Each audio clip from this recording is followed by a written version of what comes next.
બહેનોને કહેજો ને, જાણે ભાઈઓએ સુધરવાનું જ ન હોય, રેડીમેડ હોય. ભાઈઓને કંઈ કરવાનું જ નહીં. વસંતભાઈ, મારા અગાઉના પૂર્વ વક્તાએ સરસ વાતો કરી કે ખટારો ભરીને દીકરીઓ ઉતાર. સાહેબ, ક્યાંક આવી ખટારો ભરવી ઉતરવાની માનસિકતાએ તે ઉપરવાળાએ દીકરીઓને મોકલી દીધી કે જે સમાજ ગાયો ભેંસોની જેમ ખટારાઓમાં દીકરીઓ ઉતરવાની વાત કરતો હોય ત્યાં લક્ષ્મી ઉતરે? કદાચ નહીં. ભાષા અને પરિભાષા બદલાવો તો કંઈક ઓલો રાજી થાય ને. અને એમણે કીધું કે આટલી દીકરીઓ ઘટે છે. આમ તમે જુઓ ને તો કુદરતનો નિયમ છે કે દીકરીઓ શારીરિક રીતે સક્ષમ છે. ડૉક્ટર એવું કહે કે કાચની પેટીમાં રાખશો, તમે દીકરાને 7 મહિના 8 મહિના રાખો ને તોય કદાચ ન જીવે, અને દીકરીને તમે એકેય પેટીમાં ન રાખો તો જાત સાથે જીવન સાથે લડી લડીને મોટી થઈ જાય.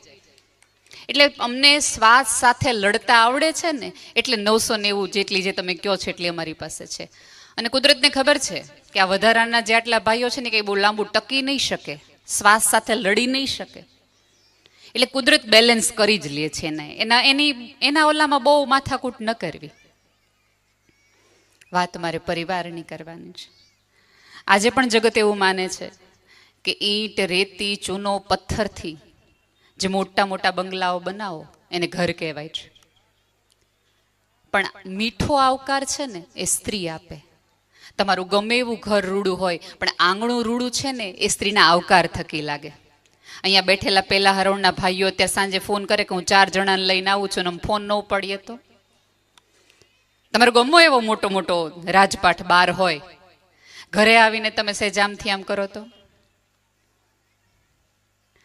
પણ સમાજે જે દિવસથી સ્ત્રીને સન્માન આપવાનું, સ્ત્રીને થોડા ઘણા જીવવાના અધિકાર આપવાનું, અને સ્ત્રી જે કરે છે એની માટે પોતાની નજરમાં સન્માન નથી ને, એટલા માટે ક્યાંક ને ક્યાંક દીકરીઓ હવે પોતે બેક લઈ રહી છે.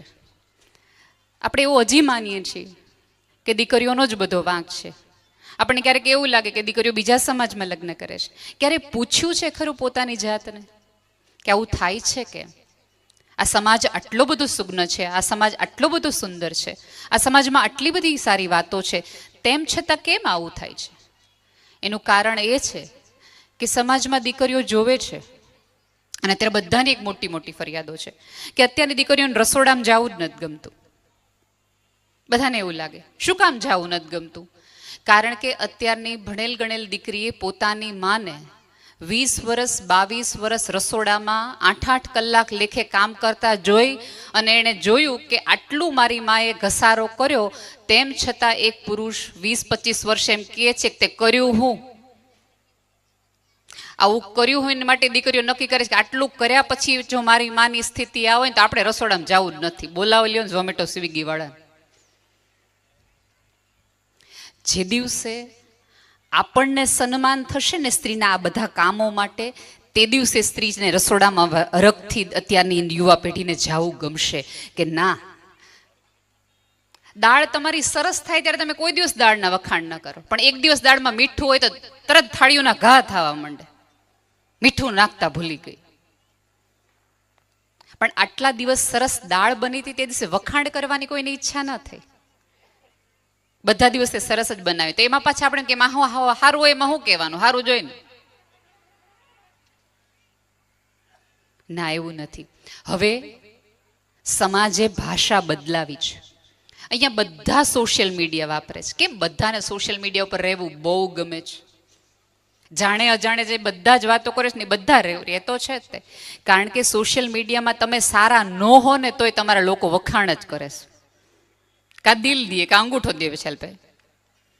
એટલે બધાને એમ થાય કે રિયલ લાઈફમાં રહીએ તો. અને અત્યારે તો કેટલી ખરાબ સ્થિતિ છે કે હું તમને અત્યારે મળું ને તમને ન બોલાવું ને તો તમને વાંધો ન આવે, પણ હું સોશિયલ મીડિયામાં તમારા ફોટાને લાઈક ન કરું તો આપણા બેના સંબંધ બગડી જાય. કે આ બેને ફોટો મૂક્યો, મેં એના ફોટાને લાઈક કરી, એને મારા ફોટાને લાઈક ન કરી. આ ખોટું. અત્યારે એવું છે કે જાહેર જીવનમાં તમે ગમે એવા ખરાબ હોય તો ચાલે, પણ સોશિયલ મીડિયા માટે તો તમે બહુ સારા અને સંસ્કારી જોવા જોઈએ. હા, પરિભાષાઓ આપણે જ બદલાવીએ અને પછી વાંક એક પેઢી ઉપર નાખતા જઈએ તો એ વાત ખોટી છે. અહીંયા બેઠેલા તમામ પુરુષોને આમ તમે જુઓ ને તો હવે પુરુષો ચૂપ થતા જાય છે. એમણે બોલવાનું બહુ ઓછું કરી નાખ્યું છે. કોઈ કારણસર એમણે મૌન ધારણ કરી લીધું છે. ક્યાંક હવે એ લોકો એવી ભાષા બોલવા માંડ્યા છે કે અમે જે બોલીએ છીએ એ સમજવામાં નથી આવતું અથવા તો સમજાવવામાં નથી આવતું. એક પતિ પત્ની છે એ ડૉક્ટર પાસે ગયા અને બેને એવું કીધું કે મને આ આખી રાત હોવા નથી દેતા, એટલું બોલ બોલ કરે, એટલું બોલ કરે, આખી રાત્રે ઊંઘમાં બડબડ બડબડ બડબડ બડબડ જ કર્યા કરે. ડૉક્ટર બિચારો વિવેકી હતો એટલે દવા લખતી વખતે કીધું કે બેન દિવસે બોલવા દો ને તો રાત્રે એ બિચારાને ઓછું બોલવું પડે, થોડુંક બોલવા દો તો એને ઓછું બોલવું પડે.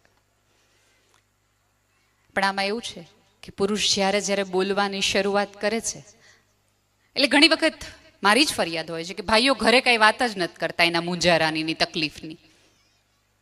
હવે ધારો કે ભાઈ વાત કરે કે યાર ઓલા ભાઈ બંને 5,000 રૂપિયા આપ્યા હતા ને હવે દેતો નથી, એટલે તરત આપણે એમ કહીએ મેં તમને પહેલાથી કીધું હતું, તમે ભોળવાઈ ગયા હતા એની વાતોમાં. એટલે ઓલો તો જે ત્રીજું વાક્ય બોલે ને એને મગ પછાડે કાને ક્યાં મેં કીધી વાત. સાહેબ, ઉપરવાળાએ સ્ત્રીને સમજવાની, સાંભળવાની ક્ષમતા આપી છે. હમણાં કીધું ને કે દીકરી સાંભળી નથી શકતી, એટલે આમ જુઓ ને તો વિકલાંગતાનો નિયમ છે કે જે સાંભળી શકતું હોય એ બોલી શકે છે, એવો કુદરતી નિયમ છે. હવે આનો આ નિયમ આપણે લગાડીએ તો કે જો અમે સાંભળી શકતા હોઈએ ને તમે બોલી શકતા જોઈએ, પણ ક્યાંક અમારા સંસ્કાર અમને રોકતા હોય બોલવા માટે. બાકી બોલી તો હકીએ, જવાબ તો દઈ જ હકાય બધી જ ભાષામાં. પણ અહીંયા બેઠેલી તમામ સ્ત્રીઓને વિનંતી છે કે પ્રશ્ન ગમે એ ભાષામાં તમને પૂછાય, જવાબ તમે તમારા વિવેકથી આપો, તમારી સંસ્કારિતાથી આપો. બધા જ, હું તો અનેક વાર કહી ચૂકી છું કે આપણે જીભ નામનું શસ્ત્ર જો ઉભય પક્ષે કાબુમાં રાખીએ ને તો ઘરમાં એકેય વાસ્તુશાસ્ત્રની જરૂર ન પડે. એક શસ્ત્રને કાબુમાં રાખો બધાય. પણ આમાં બહેનોને કેવું થાય કે, અને સૌથી મોટી સમાજની આવી વાસ્તુ થાય એટલે નવી પેઢીને આવવું ન હોય, છોકરાઓને આવું ન હોય, દીકરીઓને આવું ન હોય. કારણ કે એને ઓલા માસીનો પ્રશ્નને ન પૂછવું હોય. પહેલો પ્રશ્ન દીકરી કે દીકરો જોવે, કર્યું કઈ? એટલે કે ના, હજી નથી મળ્યું. એટલે તરત એમ કે મંગળ નડતો હશે. હવે મને તો ક્યારેક એવું લાગે કે મંગળનું કામ જ મોદી સાહેબે મંગળ ઉપર એટલે જ મોકલ્યા હશે કે ભારતીય છોકરા છોકરીઓને મંગળ આટલું બધું નડે ત્યાં પેલા કામકાજ કરી આવો. એનું બીજું કઈ કામ જ નહીં હોય. એના પોતાના નવી પેઢીના લાઇક્સ છે, ડિસલાઇક્સ છે, એને કરવા છે, નથી કરવા, હમણાં કરવા છે, પછી કરવા છે, એ છે. અને ધારો કે લગ્ન થઈ ગયા અને હજી થોડોક વખત થયા હોય, છે કઈ નવીન? એટલે કે ના ના, લે તમારી યારે ઓલાના થયા તેને ત્યાં દીકરો આવી ગયો છે.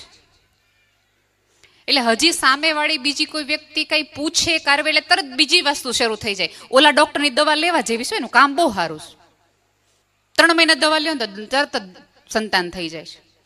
તમે પૂછો તો ખરા, એ લોકોના પોતાના પ્લાનિંગ છે, એને ક્યારે બાળક કરવું ક્યારે નહીં એ નિર્ણય તમે શું કામ નક્કી કરો છો? એટલે નવી પેઢીએ નક્કી કર્યું કે આ લોકો પાસે આવવું જ નહીં, ખોટા બિનજરૂરી પ્રશ્નોના જવાબ તો દેવાના. અત્યારે આમ જુઓ તો પરિવારમાં ફરિયાદો જ છે, સંવાદો છે જ નહીં.